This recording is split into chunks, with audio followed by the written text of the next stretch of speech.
Това си ти. С семейството ти. Храниш се, говорите се шеги, забавлявате се. Всичко е щастливо и спокойно. Но не, това не си ти. А ето това си ти. Нещастен заради самите си избори.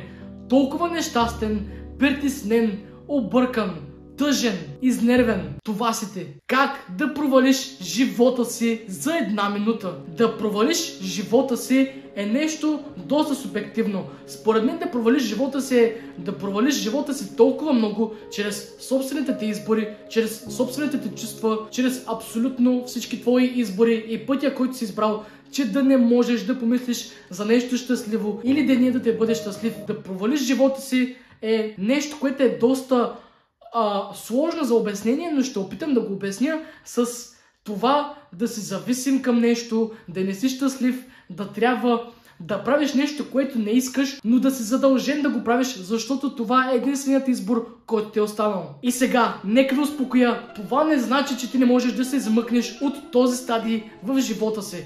Много трудно можеш да го направиш и ще отнеме доста време, но важното е да се задействаш и да отсееш това и да си признаеш: аз наистина съм с провален живот, аз наистина съм с объркани ценности, аз наистина съм зависим към едно, две, три неща. Затова трябва да се променя някак, да разгледам какво мога да направя, какво не мога да направя и да направя всичко възможно, че да се върна към нормален, щастлив и прекрасен слънчев живот. Живота много хора го разбират по различен начин. Едни го разбират, че трябва да ходиш на партита, да живееш до когато можеш, да пушиш, да пиеш, да правиш абсолютно каквото си поискаш, а други разбират живота чрез това да помагаш, да си смирен, да се развиваш, да не оставяш на лошото и на негативното да те повлияе по някакъв начин и като цяло да имаш един пълноценен и спокоен начин на живот. А пък има и трети. Живота за тях не е нищо повече от просто работа, семейство, умираш. Което е много тъжно. Как да провалиш живота си за една минута точно не бих искал да кажа. Това се натрупва и натрупва чрез времето и ти не го осъзнаваш колко голям проблем може да бъде в мащаб. Когато ти погледнеш назад, едни 2-3 цигарки на ден не са ти правили голямо впечатление, едно излизане петък или събота не ти е правило голямо впечатление. Но ако това го оставиш да се превърне като навик, като нещо без което не можеш, в дългосрочен план това ще се окаже огромен провал за теб. Нека да те представя според мен нещата, които трябва да направиш, ако искаш да си провалиш живота. Цигари, алкохол, наркотици. Може би никой няма да бъде очуден, но с тези неща ще си провалиш живота на 100%. Също така, хазарта, знам, че много от вас или са хазартни личности, или са виждали реклами на хазарт. Хазарта е нещо доста гнусно на базата на наркотици, така че нормално да се провалиш живота чрез хазарт. Много странно нещо, което може би не всеки ще разбере, е това да живееш за другите, да правиш всичко за другите, да търсиш добро мнение от другите за теб. Така също можеш да се провалиш живота, защото ти живееш реално живота за някой друг, а не за себе си. В клетка си правиш нещата, които те искат ти да правиш. Ти не се чувстваш щастлив, но чакаш доброто мнение. И когато получиш това мнение, за теб това означава абсолютно всичко. И ти така продължаваш да го правиш и продължаваш да си в този капан. И другите да контролират ти какво ще обличаш, какво ще ядеш, какво ще работиш, какво ще изучаваш, какъв ще си като човек отвътре и отвън. И ти някак свикваш на това нещо и си казваш: щом те мислят добре за мен, значи се справям добре. Което е грешно. Правиш и мислиш несмислено. Което може да няма никакъв смисъл в това мисловно изречение. Да правиш нещо несмислено е ключът ти да се провалиш. А да мислиш несмислено е само началото в това ти да се провалиш по-мащабно. Ако мислиш несмислено за жени, само за пари, само за някакви глупости, това е началото ти да се провалиш в живота ти.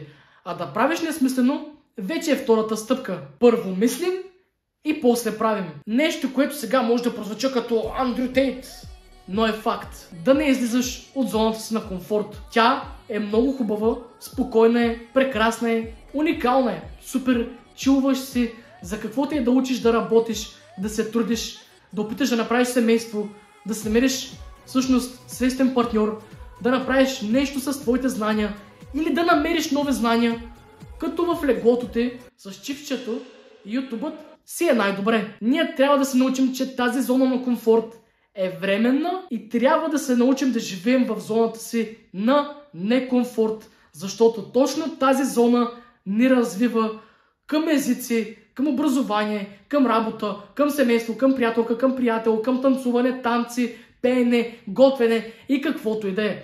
Тя е лоша, но в дългосрочен план ще видиш колко всъщност добре е, че ти си предприел този по-труден път, а не си останал в комфортната ти зона. И последното нещо, което може би не е единствено, може би има още неща, с които да се провалиш живота, но това е нещо, което много лимитира хората. Да имаш някаква идея, да искаш да направиш или да постигнеш нещо, но да не действаш. Действието е нещо, което трябва да се направи. Независимо дали си готов или не си готов, ти трябва да действаш.